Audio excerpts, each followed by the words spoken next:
mugire ubuzima buzira umuze. Mwari kumwe na Eugenia Mukankusi.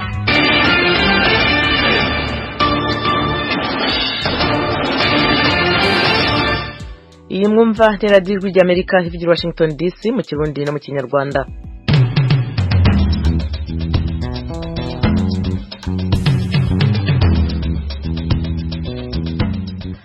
Mu Burundi mudukurikira ku mirongo migufi shortwave kuri metero 19 na metero 22. Mu Rwanda turi kuri FM 104 n'ibice bitatu ya radiyo ijwi ry'Amerika. Abadukurikira kuri internet mudusanga kuri wa3.radio.voa.com. Ikaze mwese mu makuru y'akakanya muri kumwe nanjye Eugenia Mukankusi. Abaganga bahagaritse akazi mu nkambi y'impunzi ya Rusenda muri Repubulika ya Demokarasi ya Kongo.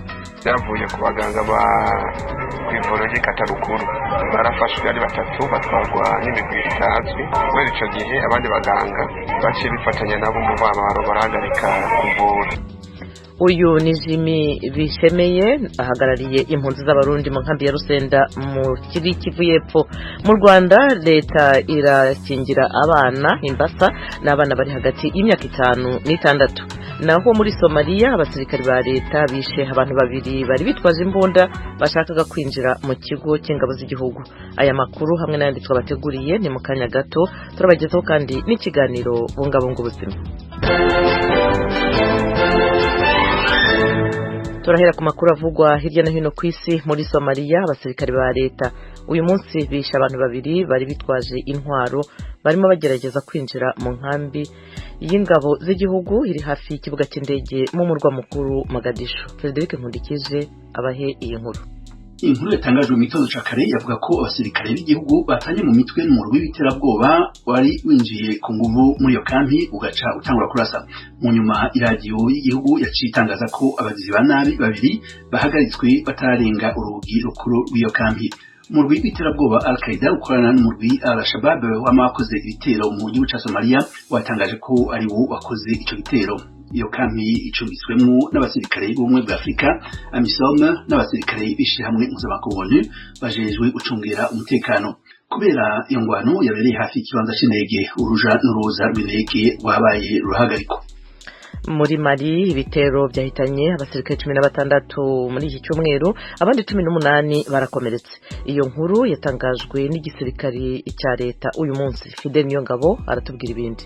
Igisirikare cyatangaje ko abantu 37 mu bakoze ivyo bitero bishwe, ibigwanisho vyabo n'amasasi birafatwa. Leta ya Islam ku munsi wa mbere yaratangaje ko ariyo yakoze ivyo bitero vyabaye ku munsi wa mbere ku kirindiro c'igisirikare mu buraruko bushira ubuseruko bw'igihugu. Mwitangazo leta ya Islam yashize ahabona ivuga ko abagwanyi bayo bigaruriye ikibanza ca gisirikare bongera baragiturira. Iyo nkuru yaremejwe n'ikigo c'iperereza site gikurikirana ibikorwa by'intagondwa z'abayisilamu mu bice bitandukanye vyo kw'isi. Mali igihugu gikenye c'abantu miliyoni 21 caragize ibibazo byo guhangana n'umugumuko w'intagondwa z'abayisilamu wadutse mu mwaka wa 2012 imbere yuko uyo murwi ukwiragira mu bihugu bibanyi vya Burkina Faso na Niger. Abasirikare n'abasivili ibihumbi n'ibihumbi barishwe mu ntambara yihaye inkumbi muri ico gihugu mu gihe abantu ibihumbi n'ibihumbi bavuye mu ngo zabo. Perezida wa Leta Zunze Ubumwe za Amerika Joe Biden yagiye mu nama nkuru yihutirwa y'ibihugu byo mu burengerazuba bw'isi bigize umuryango wiyemeje gutabarana OTAN iziga ikibazo cy'imirwano muri Ukraine. Inkuru mugezwaho na Frederic Nkundikije. Indwi zine zirarumanye iyo ngwano imaze gukura mu zabo abashika 4 c'abanyagihugu miliyoni 4 itanguye. Gushika ubu ingabo z'igihugu c'Uburusiya zirashobora gufata igisagara na kimwe cyo muri Ukraine.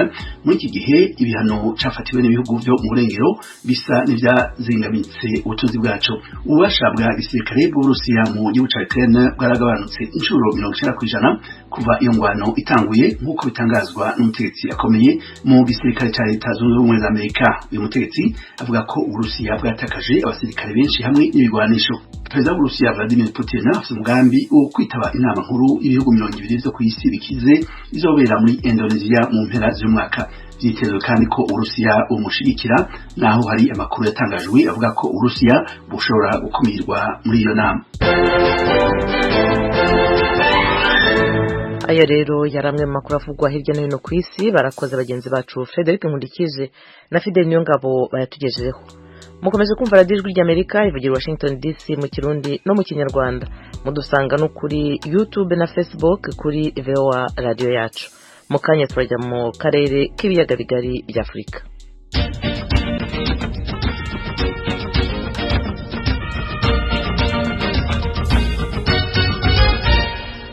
Muri Repubulika Iharanira Demokarasi ya Kongo abaganga bakora ku ivuriro ryo mu nkambi y'impunzi ya Rusenda bahagaritse akazi.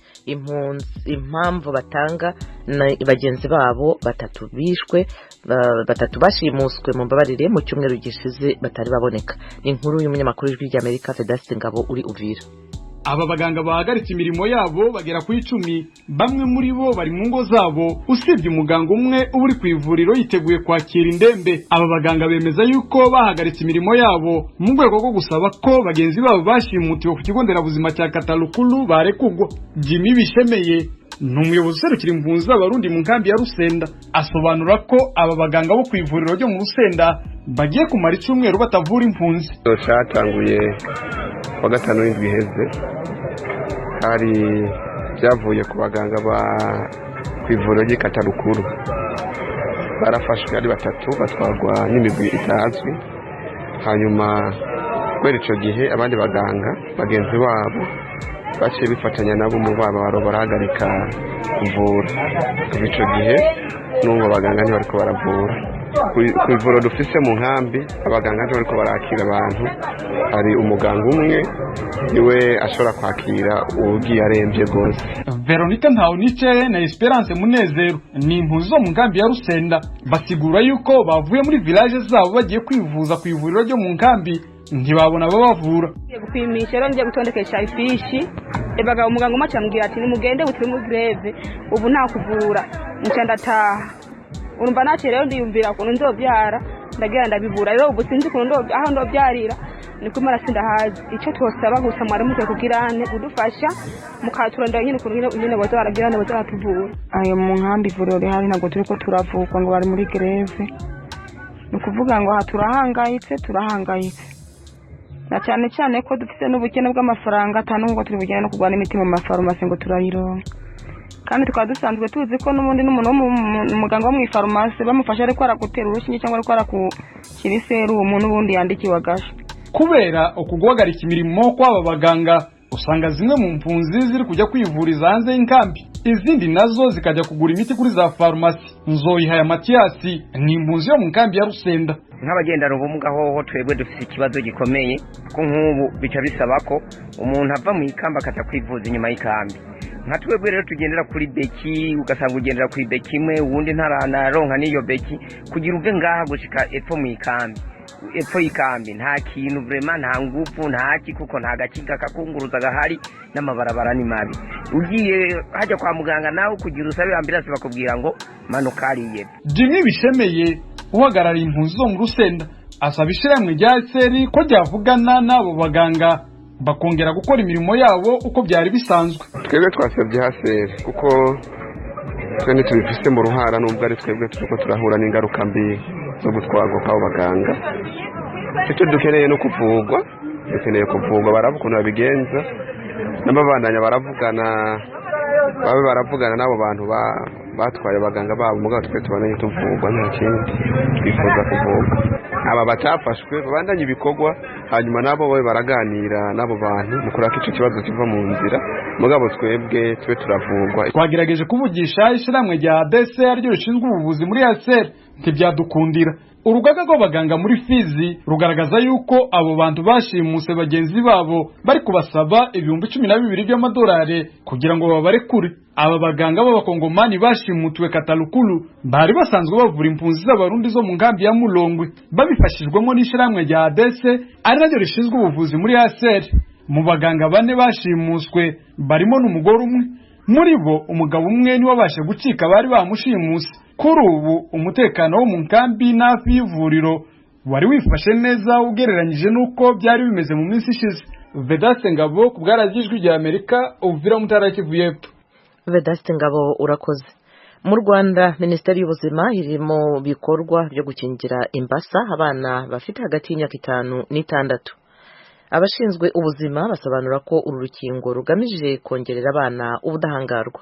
Mugenzi wacu Asumta Kaboyi eduteguriye inkuru. Itangazo rya Minisiteri y'Ubuzima risaba abaturage bafite abana bavutse mu mwaka wa 2016 na 2017 no kuvuga bafite imyaka 5 n'itandatu kongera kubakingiza indwara y'imbasa. Iri kingira ryatangiye kwa mbere w'iki cyumweru rizasoza mu mpera z'iki cyumweru rirabera mu bigo by'amashuri cyane cyane arera abana b'inshuke. Ijwi rya Amerika ryagiye mu murenge wa Rusororo mu karere ka Gasabo aho twasanze abana biga mu ishuri ry'inshuke barimo gukingirwa. Madamu Nagasindi Judith bari mu bikorwa byo gukingira yasobanuye impamvu y'iri kingira rya kabiri. Twakingiye abana bavutse mu 2016 na 2017 kuko abo bana mu gihe bakingirwaga bakiri batoya urukingo rw'urushinge rwari rutari rwatangira gukoreshwa mu Rwanda. Ubu rero aho ruziye abo bana twanze ko bacikanwa. Minisiteri y'Ubuzima ifatanyije na RBC bategura iki gikorwa cyo kubakingira. Iyi ni gahunda ya leta yo kongerera abana ubudahangarwa ku ndwara y'imbasa kuko bari barigeze guhabwa ibitonyanga bakiri batoya bibakingira imbasa, ariko ubu ngubu tugeze ku rwego rwo kubatera urushinge mu rwego rwo kuboostinga kugira ngo twizere neza ko turimo kweradika imbasa. Abavutse mbere yaho bo ubu ngubu imyaka bagezeho n'ubundi ntago bakiri mu rwego rw'abana tuvuga ko bafatwa n'imbasa ku buryo bworoshye. Buri muntu wese yafatwa n'imbasa, ariko iyo urengeje imyaka 7 amahirwe yo kurwara imbasa aba atakiri menshi. Abakozi b'ibigo nderabuzima nibo basanga abana ku mashuri bigaho ndetse no ku midugudu ku bana bataratangira kwiga. Ni ibikorwa bigirwamo uruhare n'abajyanama b'ubuzima. Nanjye nitwa Murekatete George, inshingano z'umujyanama w'ubuzima muri iki gikorwa cyo gukingira imbasa mu bana batoya b'imyaka 6 n'itanu. Twamubirije ababyeyi kujya gukingiza ku masite ku bigo by'amashuri. Ubu turi gufasha abaganga gushyira abana ku murongo, kubashyira ku rutonde, hari fiche turi kwandikaho turi kubakorera. Ibigo by'amashuri byo byifashishijwe mu kugeza ubutumwa ku babyeyi bafite abana bari mu cyiciro cyo gukingirwa, abandi bakabwirwa n'abajyanama b'ubuzima ndetse n'amatangazo anyuzwa ku maradiyo. Nubwo uburyo bwakoreshejwe ari bwinshi, haracyagaragara ababyeyi batazi iby'iki gikorwa. Abandi bamwe bavuganye n'Ijwi rya Amerika wo mu murenge wa Rusororo. Igikorwa cyo gukingira kirimo kuba cy'imbasa mwakimenye? Ntago twakimenye. Imbasa si yo murayizi? Tujya tuyumva nako ntago tuyizi. Nta wigize abimbwira. Nkunda kumva cyane radio mu gitondo, ariko ntago ndabyumva neza, ntago nabyumvise. Ntago wabyumvise? Ayo makuru ntago ndayamenya. Cyaba niba ari igikorwa cyihutirwa ubwo nabwira umudamu wanjye kubera ko ari mu rugo akajya kubaza hafi kubera ko ari mu rugo nta kibazo. Oya nta bintu bari bazi. Kuri radio ye numvise amakuru y'ikigo cyo mpitambizimye. Abari mu bikorwa byo gukingira abana bagaragaza ko barimo guhura n'ingorane zinyuranye. Madamu Nagasindi yagarutse ku bibazo bahura nabyo muri iki gikorwa. Imbogamizi turimo guhura nazo ni ibihe bidasanzwe by'imvura. Kuva ku ishuri ujya kurinde, hari igihe ugera ku ishuri wari ugiye gukingira abana, imvura ikabiraguye, urabona twideplace dukoresheje moto cyangwa se akaba naho tugera tugenza n'amaguru. Iyi imvura iguye rero bituma tutabasha kugera aho twageraga. Yindi mbogamizi duhura nayo ni ababyeyi bafite imyumvire yo kuvuga ngo abana bacu ko twabakingije kuki mwongera kudukingirira abana. Abo nabo nyine biradusaba ko abana babo tubareka tukabanza tukigisha ababyeyi kugeza babyumvise. Umwaka ushize ubwo hizihizwaga umunsi mpuzamahanga wo kurandura indwara y'imbasa wo mu kwezi kwa 10 kwa buri mwaka, Minisiteri y'Ubuzima yatangaje ko nubwo hashize imyaka 28 nta muntu mu Rwanda ugaragarwaho n'indwara y'imbasa, ababyeyi badakwiye kudohoka. Ababyeyi basabwaga gukomeza gukingiza abana babo bakivuka iyi ndwara y'imbasa. Buri tariki 24 z'ukwezi kwa 10 isi yose hizihiza umunsi mpuzamahanga wo kurwanya no kurandura indwara y'imbasa, ukaba ari umunsi watangiye kwizihizwa mu Rwanda mu mwaka wa 2012. Minisiteri y'Ubuzima itangaza ko buri mwaka u Rwanda rukingira abana 360 bavuka. Leta isobanura ko ikoresha inkingo zifite agaciro kagera kuri miliyoni 10 z'amadolari, ni ukuvuga asaga miliyoni 100 mu mafaranga y'u Rwanda. Asumta Kaboyi, Ijwi rya Amerika, i Kigali. Ibiganiro bya Radio Ijwi rya Amerika birakomeje. Mu Burundi bamwe mu banyagihugu bo mu ntara z'Amakamba na Rumonge baravuga ko batizeye inkiko zigiye kuzajya ziburanisha imanza zitashoboye kuburanishwa n'urwego CNTB rwari rushinzwe kurangiza ibibazo by'amasambu n'indi mitungo. Inkuru Ijwi rya Amerika yabateguriye yifashishije inshuti zayo mu Burundi, murayigezwaho na mugenzi wacu uri Kigali mu Rwanda, Thierry Ndayishimiye. mu nama n'umushikiranganje w'ubutungane mu mpera z'indwi iheze ababa mu ntara za Makamba na Rumonge babwiye Domine Banyankimbona ko umugwi CNTB wahora ujejwe gutatura amatati y'amatongo n'ayandi matungo utaranguye neza igikorwa wari ujejwe. Urabona iyo wituye umugwi CNTB warakwakira hanyuma bakaza bakabumviriza ndetse n'uwo mufitaniye amatati. Mugabo rero ingorane zaje zihaba kuri bamwe bamwe uwo mugwi CNTB warateba gushira mu ngiro ingingo iba yafashe hagati yabo bumvirije hagati y'umusangwa n'uwahungutse kumviriza.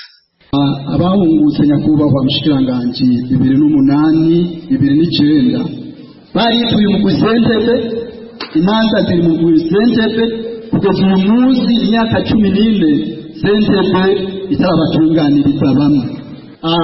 Cyo twasaba ubu abantu bafite agahinda karenze kuko bumva ko na CNTB ikiringo cyayo cyaheze. Umugwi CNTB abanyamakamba n'abanyarumonge barega kuba utaranguye neza igikorwa washinzwe na leta warangije ikiringo cawo kwigenekerezo rya 13 ukwezi kwa kabiri guheze. Ico gihe carangiye uwo mugwi hari byo utararangura nkuko wahora wuvugira yabibwiye abakunzi b'ijwi ry'Amerika. Imanza zitari bwumvirizwe ngo zifatirwe ingingo zingana n'ibihumbi 22,864 no kuvuga ibice bishika 31% vy'imanza zari zashikirijwe uwo mugwi. Daniel Ngendakumana yabwiye abakunzi b'ijwi ry'Amerika kwicegeranyo c'ibitaranguwe neza kigiye gushikirizwa ibiro by'umukuru w'igihugu, akavuga ko ibikorwa CNTB itagejeje ku musozo bizoca bija mu minwe y'amasentare. Ibyababa mu bumanuko mu ntara za Makamba na Rumonge biyamiriza bafatira ku kuntu amasentare asanzwe yigenza. Uyu numwe mu banyarumonge asaba ko hoshigwaho uwundi mugwi wobujejwe gushira mu ngiro imanza zitashizwe mu ngiro na sentare yegukira uwo mugwi w'igihugu wahora ujejwe gutatura amatati y'amatongo n'ayandi matungo. Banyakuba ni hafi y'indi institution yokora ibyo bibazo. Haravuga bati izoga mu masentare. Amasentare turayazi turiyarusha twashyizeho CNTB tuzi ko amasentare ahari. Icyo gituma amasentare nakomeze ariko iyo institution yindi igaruka. Muri CNTB rero akantu kari gahatse muri iyo institution yoza turasaba ko abo ikoramwo n'abarundi ariko none onigo provincial mu ntara nihabemo niburi abantu babiri cyangwa batatu bavuga aho hantu bazi neza abo bantu byabo. Umushikiranganje ajejwe ubutungane no gushingura ikimangu ca leta yahumurije ababa muri izo ntara z'ubumanuko yagendeye ku minsi ya 4 na 5 mu ndwi iheze. Umupfasoni Domine Banyankimbona yishuye abanyamakamba n'abanyarumonge igituma leta itashimye kongera ikiringo umugwi CNTB. Leta mvyeyi yaravyiwe hajya zifata icyangingo n'ingingo y'umuvyeyi yayifashe yaciye hirya no hino yamaze kuraba mbega CNTB yarakoze ntawe uvuga ko ataco yakoze. Mugabo muri kino gihe leta mvyeyi yabonye yuko itagikenewe itagifitiye akamaro kanini abenegihugu, ni naco gituma yayihagaritse. Inzego zose ziriho zidatunganiza abenegihugu zizofutwa. Nkubitiye akagohe n'ubucamanza nimutahindura muzofutwa. None ataco bari abenegihugu nuko bimeze. Ku manza zirenga ibihumbi 20 ku rwego rw'igihugu mu CNTB utashize mu ngiro imbere y'uko ikiringo cawo kirangira, nyinshi muri zo nizo mu ntara za Makamba na Rumonge. Amakuru abakunzi b'ijwi ry'Amerika bakuye mu begereye uwo mugwi akavuga ko izo ntara zibiri arizo zakiriye abarundi benshi bahungutse bava mu makambi y'impunzi mu gihugu ca Tanzania.